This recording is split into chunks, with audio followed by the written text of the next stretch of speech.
Hello students, from previous sessions we have discussed about non-conventional machining processes. So in earlier session we have started with the non-conventional processes that are depending upon the thermal energies. So in that we have discussed electric discharge machining, then wire cut electric discharge machining, and now in this session we are going to discuss about plasma arc machining, and the abbreviation of plasma arc machining is PAM, it is PAM. Okay, तर आजच्या सेशनला आपण काय करणार आहोत, plasma arc machining ह्या process संदर्भात आपण discussion करणार आहोत. आता ह्या प्रोसेसचं नाव प्लाझ्मा आर्क मशीनिंग का दिलेलं असणार आहे ते मला बघूया. म्हणजे याचा अर्थ काय, या केसमध्ये प्लाझ्मा वापरला असेल, आर्कचा यूज केला असेल आणि मग मटेरियल रिमूव्ह केलं असेल किंवा मशीनिंग केलं असेल, म्हणून याला प्लाझ्मा आर्क मशीनिंग म्हटलेलं आहे. तर पहिल्यांदा बघूया आपण प्लाझ्मा म्हणजे काय, प्लाझ्माचा अर्थ काय, प्लाझ्मा कशाच्या सहाय्याने कसा तयार केला जातो किंवा प्लाझ्मा म्हणजे काय असतं नेमकं. तर प्लाझ्मा म्हणजे काय असतं बघा, इफ जर आपण गॅस किंवा एअर काय केली, जर आपण गॅस किंवा एअर हीट केली, काय केलं, जर आपण गॅस किंवा जर एअरला हीट केलं अप टू टेम्परेचर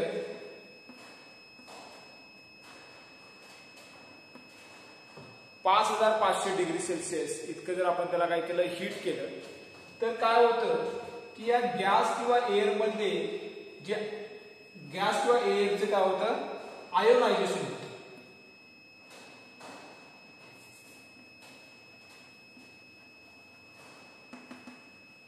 काय होतं, आयोनायझेशन होतं. आयोनायझेशन मध्ये गॅस किंवा एअर जर आपण हीट केले 5005 डिग्री सेल्सिअसला, तर आयोनायझेशन होतं. आयोनायझेशन मध्ये काय होतं, आयोनायझेशन मध्ये याचे जे आयन्स आहेत त्या आयन्स काय होतात, पॉझिटिव्ह आणि निगेटिव्ह किंवा न्यूट्रल आयन्स मध्ये काय होतात, स्प्लिट व्हायला सुरुवात होते, लिबरेट व्हायला सुरुवात होते. मग जसं जसं आपण हिटिंग करत जाऊ तसं तसं न्यूट्रल आयन्स काय होतील, रिमूव्ह होतील आणि प्लस पॉझिटिव्ह आणि निगेटिव्ह आयन्स काय होतील, त्यामध्ये राहतील. आणि पॉझिटिव्ह आणि निगेटिव्ह आयन्स जर त्यामध्ये राहिले तर काय होतं, त्याची जी हीट, त्यामध्ये हीट एनर्जी काय होते, डेव्हलप होते. आणि ती हीट एनर्जी जी असते ती साधारणतः काय असते, 11000 डिग्री सेल्सिअस ते 28000 डिग्री सेल्सिअस इतकी त्याच्याकडे काय असते, हीट एनर्जी असते. आणि त्यालाच आपण काय म्हणतो, त्या जेटला, त्या हीट एनर्जीच्या जेटला आपण काय म्हणतो, आयोनायझ्ड त्या गॅसला आपण काय म्हणतो, प्लाझ्मा म्हणतो. लक्षात ठेवा बघा, प्लाझ्मा कशाला म्हणायचं, when we heat the gas or air around temperature 5500 degrees Celsius, the gas or air get ionized. In that way the ions of gas are split into positive ions and negative ions, and this ionization process will produce a jet of heat energy having a temperature of 11,000 degrees Celsius to 28,000 degrees Celsius. आणि त्या जेटला आपण काय म्हणतो, plasma म्हणतो. त्या heat एनर्जीला आपण काय म्हणतो, प्लाझ्मा म्हणतो. आणि हीट एनर्जी कुठून मिळते आपल्याला, आयोनायझ्ड गॅस कडून मिळते. तर हा प्लाझ्मा वापरून आपण काय करतो, मशीनिंग करतो, त्याला प्लाझ्मा आर्क मशीनिंग म्हटलं जातं. आता आर्क कुठे यूज करणार आपण, तर आर्क यूज करून आपण काय करतो, प्लाझ्मा तयार करतो, प्लाझ्मा क्रिएट करतो. जी हीट एनर्जी लागणार आहे गॅसला किंवा एअरला हीट करण्यासाठी ती कुठून वापरणार आपण, आर्क करून येणाऱ्या हीट एनर्जीची, आर्क करून येणारी हीट एनर्जी आपण काय करू, वापरू आणि त्याच्या सहाय्याने काय करू, आपण प्लाझ्मा तयार करू. तर याला म्हणतो काय आपण, प्लाझ्मा. लक्षात द्या सगळ्यांचे बघा, एअर किंवा गॅस आपण व्हॅक्यूम मध्ये काय केली, जर हीट केली तर त्यातून आपल्याला काय मिळतं, हाय अमाऊंट ऑफ हीट मिळते. तर जेटला आपण काय म्हणतो, प्लाझ्मा म्हणतो. आणि त्या प्लाझ्मा वापरून आपण काय करतो, मटेरियल मेल्ट करतो आणि अशा सगळ्यांना आपण मटेरियल काय करतो, रिमूव्ह करतो किंवा मशीनिंग करतो. हा कन्सेप्ट आपण काय केलेला आहे, प्लाझ्मा आर्क मशीनिंग आपण कॅरी आउट करतो. तर आता बघा, हे आहे सेटअप आहे प्लाझ्मा आर्क मशीनिंगचा, जिथे काय काय बघा महत्वाचे पॉइंट्स कुठले कुठे आहेत ते बघूया. प्लाझ्मा कटिंग टॉर्च आहे, वन बाय वन आपण काय करायचं आहे डिस्कस करायचं आहे. प्लाझ्मा कटिंग टॉर्च पहिला कंपोनंट आहे, इकडे बघूया. त्याच्यानंतर टूल आणि वर्कपीस आहे, टूल अँड वर्कपीस. थर्ड आहे gas supply unit, gas supply unit त्याचे मेन कंपोनंट आपण बघतोय. फोर्थ आहे कूलिंग सिस्टीम आणि पॉवर सप्लाय, कूलिंग सिस्टीम आणि पॉवर सप्लाय हे काय मेन कंपोनंट आहे. वन बाय वन आपण डिस्कस करू. मेन पार्ट्स म्हणजे याला मेन पार्ट्स. ओके, बघूया आता इकडे बघा हे सेटअप आहे. प्लाझ्मा कटिंग टॉर्च ही जी दिसते आपल्या टोटल ठीक आहे, प्लाझ्मा कटिंग टॉर्च आहे. काय प्लाझ्मा कटिंग टॉर्च आहे. It carries tungsten electrode. हा काय तुमचा इलेक्ट्रोड आहे, कुठल्या मटेरियलचा आहे, टंगस्टनचा आहे. टंगस्टन इलेक्ट्रोड आहे, fitted in a small chamber. हा काय केला या कटिंग टॉर्च मध्ये काय फिट केलेला आहे इलेक्ट्रोड जो आहे आणि तो टंगस्टनचा बनलेला आहे. आता या टॉर्चच्या एका एंडला काय नॉझल आहे, नॉझल म्हणजे काय ओरिफाईस आहे, निमूट ओपनिंग आहे असं म्हणतात आपल्याला. हे काय निमूट ओपनिंग आहे, ओरिफाईस आहे. तर आपण काय म्हणले नॉझल म्हणले. टॉर्चच्या एका साईडला काय केलं आपण इलेक्ट्रोड काय केलं टंगस्टन इलेक्ट्रोड कनेक्ट केलेला आहे. एका साईडला काय नॉझल आहे. Okay, on the other hand there is a inlet or opening for gas. हा जो तुमचा टोटल डिस्प्ले पार्ट त्याला काय म्हणतो आपण प्लाझ्मा टॉर्च म्हणते. प्लाझ्मा टॉर्चच्या एका साईडला काय नॉझल आहे, एका साईडला काय जोडलेला आहे तुम्ही इलेक्ट्रोड जोडलेला आहे आणि एक ओपनिंग आहे त्याला कशासाठी गॅस आत येण्यासाठी. ओके, आता गॅस कुठला आहे, मे बी आर्गॉन असेल किंवा नायट्रोजन असेल, depending upon the material is to be cut. कुठल्या प्रकारचं तुम्हाला मटेरियल कट करायचं आहे त्याच्यावरती आपण काय करतो गॅस हा यूज करतो. नॉर्मली जो गॅस यूज केला जातो तो असतो नायट्रोजन असेल किंवा आर्गॉन असेल, हे गॅस काय केले जातात नॉर्मली यूज केले जातात. तर बघा पहिला आहे प्लाझ्मा कटिंग टॉर्च मध्ये काय द्यायचं आपल्याला. प्लाझ्मा कटिंग टॉर्च मध्ये काय केलं आपण इलेक्ट्रोड टंगस्टन इलेक्ट्रोड फिट केला एका साईडला. एका साईडला काय नॉझल आहे आणि एका साईडला काय आहे त्याला ओपनिंग आहे त्यासाठी गॅस आत येण्यासाठी. ओके, नेक्स्ट आहे टूल आणि वर्कपीस. टूल आणि वर्कपीसच्या केसमध्ये काय बघा पॉवर सप्लायच्या केसमध्ये बघा टूल काय केलं आहे, tool is connected to positive terminal of power supply. Power सप्लायच्या पॉझिटिव्ह टर्मिनलला टूल जोडलेला आहे, पण ते जोडत असताना कसं जोडलेलं आहे power positive terminal is connected to nozzle. हे नॉझलला जोडलेला आहे थ्रू रेजिस्टर. रेजिस्टर थ्रू ते काढलं आहे नॉझलला आणि वर्कपीसला जोडलेला आहे. त्यामुळे नॉझल आणि वर्कपीस काय करतील ऍनोड म्हणून काम करतील. लक्षात घ्या बघा positive terminal of power supply is connected to the nozzle through resistor. So nozzle and workpiece act as an anode, and negative terminal is connected to electrode. Hence electrode is act as a cathode. Electrode काय होणार आहे cathode म्हणून act होणार आहे. Okay, तर हे झालं काय टूल आणि वर्कपीसच्या संदर्भात. आता गॅस सप्लाय युनिट जे आहे गॅस सप्लाय युनिट मध्ये काय असणार आहे सिलेंडर असेल, रेग्युलेटर असेल, होजेस असतील, पाईप्स असतील. हे तर आपण दाखवलेलं नाहीये. या साईडला कुठेतरी असेल तिथे काय असणार आहे गॅसचं सिलेंडर असेल. समजा आर्गॉन गॅस आपण यूज करणार असेल तर आर्गॉन गॅसचं सिलेंडर असणार आहे. सिलेंडर मधून रेग्युलेटर असणार आहे जो काय करणार आहे amount of flow of gas is regulated. तो रेग्युलेटर असेल, रेग्युलेटर मधून काय पाईप असतील, होजेस असतील. तो ही सिस्टीम असणार आहे कशासाठी गॅस सप्लाय युनिट त्याला म्हणतोय आपण, ज्यामध्ये gas cylinder, hoses, pipe, regulator असणार आहे. तो काय करतील गॅस काय करतील कंट्रोल करतील, which is flowing to the chamber of plasma torch. Plasma टॉर्चच्या चेंबरमध्ये जो फ्लो होणारा गॅस आहे त्याला कंट्रोल करण्यासाठी आपण काय यूज करतो गॅस सप्लाय यूज करतो. नेक्स्ट आहे कूलिंग सिस्टीम. आता कूलिंग सिस्टीम मध्ये काय असणार आहे, कूलिंग सिस्टीम मध्ये काय असणार आहे इलेक्ट्रोड असेल किंवा हा टॉर्च असेल. हा टॉर्च हा काय आतल्या ह्या टेम्परेचरमुळे काय होऊ शकतो, गरम होणार आहे, हीट होणार आहे आणि तो ओव्हर हीट होऊ नये म्हणून किंवा to maintain the proper temperature आपण काय करतो, कूलिंग सिस्टीम यूज करतो. कूलिंग वॉटर काय केलं जातं, यूज केलं जातं आणि जे कूलिंग वॉटर आहे ते काय केलं जातं, सर्क्युलेट केलं जातं around the cooling torch, around the plasma torch. टॉर्चच्या भोवतीनं काय केलं जातं, ते फिरवलं जातं, जे काय करेल एक्सेस अमाऊंट ऑफ हीट काय करणार आहे, ऍब्झॉर्ब करणार आहे कुठून, या प्लाझ्मा टॉर्च करून आणि काय करून ते हीट कॅरी आउट करून घेऊन जाईल. त्याला आपण यावेळी कूलिंग सिस्टीम म्हणतो. आणि पॉवर सप्लाय जी आहे ती डीसी पॉवर सप्लाय आहे, जे मी सांगितलं तुम्हाला निगेटिव्ह टर्मिनल कुठं आहे, इलेक्ट्रोडला आहे आणि पॉझिटिव्ह टर्मिनल कुठं आहे, वर्कपीसला आहे. हे त्याचे काय मेन कंपाऊंड आहेत. हे 4 ते 5 काय मेन कंपाऊंड आहेत. आता काम कसं करतं ते आपण बघूया. ही जी प्लाझ्मा आर्क मशीन सिस्टीम आहे ती कशा तऱ्हेने वर्क करते ते आपल्याला बघायचं आहे.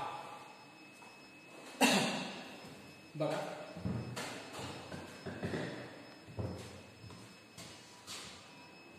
when power supply is on, power supply ज्यावेळी आपण ऑन करतो त्यावेळी काय होणार आहे, इथे बघा हा एक इलेक्ट्रिक कॉन्टॅक्ट आहे, इलेक्ट्रोड आहे, पॉझिटिव्ह आहे, निगेटिव्ह आहे आणि वर्कपीस किंवा हा नॉझल जो आहे काय निगेटिव्ह आहे, negative to positive. Okay, nozzle positive आहे आणि हा निगेटिव्ह आहे. आता हे दोन इलेक्ट्रिक कॉन्टॅक्ट आहेत. ज्यावेळी पॉवर सप्लाय ऑन होणार आहे त्यावेळी काय होणार आहे, यांच्यामध्ये इलेक्ट्रिक आर्क काय होणार आहे, जनरेट होणार आहे. इलेक्ट्रिक आर्क काय होणार, प्रोड्यूस होणार आहे. म्हणजे मगाचं आपण जसं इलेक्ट्रिक डिस्चार्ज मशीन मध्ये बघितलं, thousands of spark will create और प्रोड्यूस पर सेकंड. एका सेकंदाला thousands of numbers of thousands of spark काय होतात, क्रिएट होतात. तसंच काय होणार आहे, इलेक्ट्रोड आणि नॉझल मध्ये काय होणार आहे, नंबर्स ऑफ स्पार्क काय होतील, जनरेट होणार आहेत आणि ते स्पार्क काय होणार आहेत, असे काय होतील, इथं ट्रॅव्हल होतील. आता हे स्पार्क जेव्हा ट्रॅव्हल होणार आहे त्यावेळी काय होणार आहे, इथून आपण काय करू, गॅसचा फ्लो करणार आहे. गॅस होणार आहे, या चेंबरमध्ये काय गॅस करणार आहे, आपण गॅस होणार आहे. बरोबर आहे, लक्षात घ्यायचं बघा, आर्गॉन गॅस सोडू किंवा हायड्रोजन गॅस सोडू. आता हा गॅस ज्यावेळी या आर्कच्या क्वांटिटीमध्ये येणार आहे त्यावेळी तो काय होणार आहे, हीट होणार आहे. बघा, म्हणजे त्या आर्गॉन गॅसला किंवा नायट्रोजन गॅसला काय होणार आहे, या आर्कमुळं हीट एनर्जी मिळाली आहे आणि हीट एनर्जी मिळाल्यामुळे तो गॅस काय होणार आहे, हीट होणार आहे. आता तो गॅस हीट होईल कारण आपल्याला माहिती आहे आर्क मध्ये किती हीट एनर्जी असते. Huge amount of heat energy is produced by the arc आणि त्याच्यामध्ये टेम्परेचर आपल्याला तिथे मिळालं आहे त्या गॅसचं ते साधारणतः 5000, 5500, 6000 डिग्री सेल्सिअस इतके काय होणार आहे, ते टेम्परेचर राईज होणार आहे, वाढणार आहे. आणि तसं झाल्यामुळं हा आर्गॉन किंवा नायट्रोजन गॅस काय होणार आहे, आयोनाइज्ड होणार आहे. म्हणजे ionisation of argon and nitrogen gas is started because of heat energy given by the spark. स्पार्कने दिलेल्या हीट एनर्जीमुळे आर्गॉन किंवा नायट्रोजन गॅस जो आहे तो काय होतो, आयोनाइज्ड व्हायला सुरुवात होतो आणि आयोनाइज्ड होतो म्हणजे काय होतो, त्याच्यातले जे आयन्स आहेत ते स्प्लिट व्हायला सुरुवात होतात. Positive ions, negative ions, neutral ions मध्ये.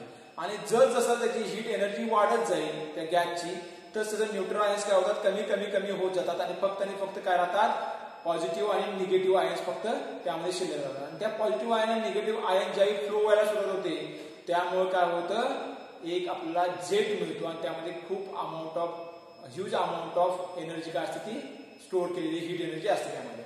आता बघा काय होणार आहे, ज्यावेळी थाउजंड्स ऑफ स्पार्क क्रिएट होतील इलेक्ट्रोड मध्ये आणि नॉझल मध्ये त्यावेळी आर्क क्रिएट होणार आहे आणि आर्कच्या वाटेमध्ये येणारा जो गॅस आहे तो काय होणार, हीट होणार आहे आणि त्या हीट एनर्जीमुळे तो गॅस काय होईल, आयोनाइज्ड होईल आणि आयोनाइज झाल्यानंतर आपल्याला काय मिळणार आहे, एक जेट मिळेल, त्याला प्लाझ्मा मिळणार आहे. पहिल्यांदा आपल्या इथं प्लाझ्मा मिळेल आणि तो प्लाझ्माचा जेट जो आहे तो जेट आपण काय करू, त्या वर्कपीसच्या सरफेसवरती काय करू, तो जेटचा मारा करू किंवा जेट तो स्ट्राईक करू, इम्पॅक्ट करू आणि त्या प्लाझ्मामध्ये असणाऱ्या हीट एनर्जीमुळे, टेम्परेचरमुळे काय होणार आहे, की वर्कपीसचा सरफेस काय होईल, मेल्ट होईल आणि सरफेस काय होईल, रिमूव्ह होईल, म्हणजेच काय होईल, मशीन होईल. अशा तऱ्हेने काय होतं, प्लाझ्मा आर्क मशीनिंग काम केलं जातं. आर्कमुळे प्लाझ्मा क्रिएट होतो आणि प्लाझ्मा मधल्या हीट एनर्जीमुळे आपण काय करतो, मशीनिंग करतो. हे काय आहे त्याचा वर्किंग प्रिन्सिपल किंवा सेटअप आहे. लक्षात येतं सगळ्यांच्या. तर अशाच सहाय्यानं प्लाझ्मा आर्क मशीन काम करतं. प्लाझ्मा आर्क मशीन हे काय आहे, थर्मल टाईप मधलं आहे, म्हणजे हीट एनर्जी वापरली, हीट एनर्जीच आहे. आर्क कडून काय केलं, गॅस हीट केला जातो आणि गॅस मधली प्लाझ्मा एनर्जी आहे ती यूज करून काय करतो आपण, मटेरियल रिमूव्ह करतो. याला आपण काय म्हणतो, प्लाझ्मा आर्क मशीन असं म्हणतो.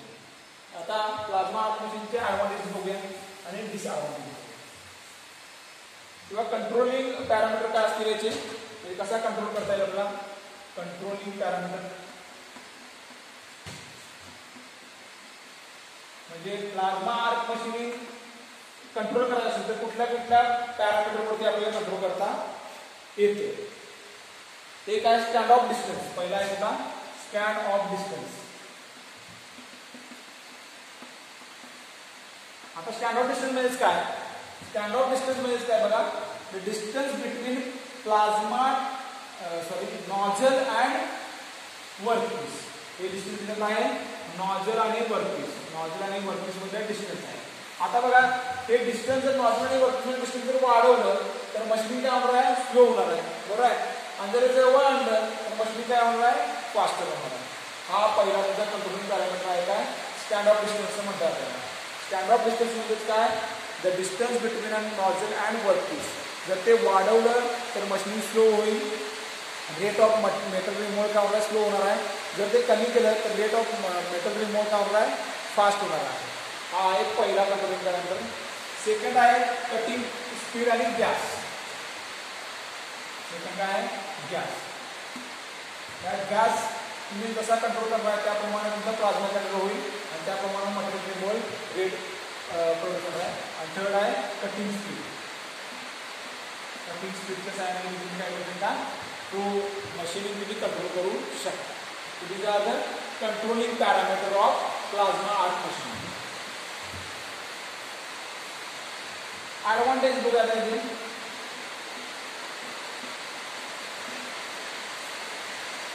Advantages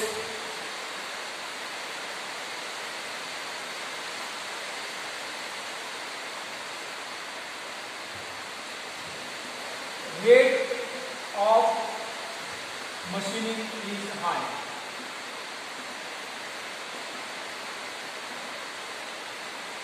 मेटल रिमूव्हल रेट तो काय जास्त आहे, कारण का मॉशनी सांगितल्याप्रमाणे प्लाझ्माकडे एनर्जी किती असते, 11,000 डिग्री सेल्सिअस ते 28,000 डिग्री सेल्सिअस इतकी असते. आणि तेवढ्या टेम्परेचरला कुठलंही मटेरियल काय होऊ शकतं, मेल्ट होऊ शकतं.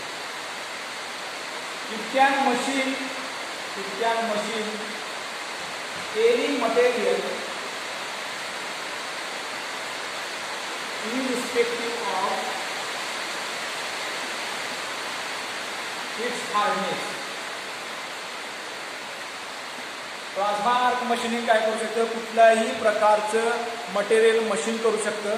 त्याचा कितीही हार्डनेस असला तरी देखील ते काय करू शकतं, मशीन करू शकतं. हे आहेत ते ॲडव्हान्टेजेस. त्यानंतर डिसएडव्हान्टेज बघूया.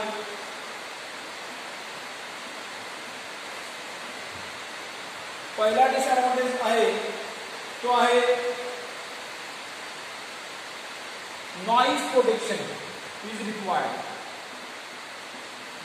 Noise protection is required. काय होतं, या प्रोसेस मध्ये काय होतं, प्लाझ्मा ज्यावेळी जनरेट होतो आणि प्लाझ्मा ज्यावेळी हाय व्हेलॉसिटी प्लाझ्मा जेट ज्यावेळी काय होतं वरती धडकतं त्यावेळी नॉइज क्रिएट होतो. आणि नॉइज प्रोटेक्शन करणं गरजेचं आहे. जो ऑपरेटर तिथं काम करतोय त्याच्या काळजीसाठी म्हणा किंवा त्याच्या सेफ्टीसाठी नॉइज प्रोटेक्शन करणं गरजेचं आहे. त्यानंतर हीट अफेक्टेड झोन हा वर्कपीसवरती जास्त असतो. Heat affected zone on workpiece is more. का, कारण ह्या प्लाझ्माच्या जेटमुळं जे हा मशीन इथे करायचा असेल आपला तर इकडला देखील जो तुमचा एरिया आहे वर्कपीसचा एरिया आहे तो काय होतो, हीट अफेक्टेड होतो. त्याच्यावरती हीटचा अफेक्ट परिणाम हा होतो. हीट अफेक्टेड जो झोन आहे ऑन द वर्कपीस सरफेस काय आहे तो जास्त आहे. आणि initial cost of equipment is high. Initial cost of equipment is high. Initial cost जी आहे इक्विपमेंटची काय आहे, जास्त आहे. तर हे आहेत काही ॲडव्हान्टेज आणि डिसएडव्हान्टेज आहेत. बघा ॲडव्हान्टेज मध्ये काय आहे, rate of metal removal is high. Next आहे it can machine any material irrespective of its hardness. त्याच्यानंतर आहे डिसएडव्हान्टेज मध्ये बघितलं तर काय आहे, noise protection is required. Noise protection काय सांगितलं मला मी, ह्याचा जेट आहे त्याच्यामुळे नॉईज प्रोटेक्शन करणं गरजेचं आहे. सेकंड आहे heat affected zone on workpiece. Third आहे initial cost of equipment is more. आणि ऍप्लिकेशन बघूया आता आपण. ऍप्लिकेशन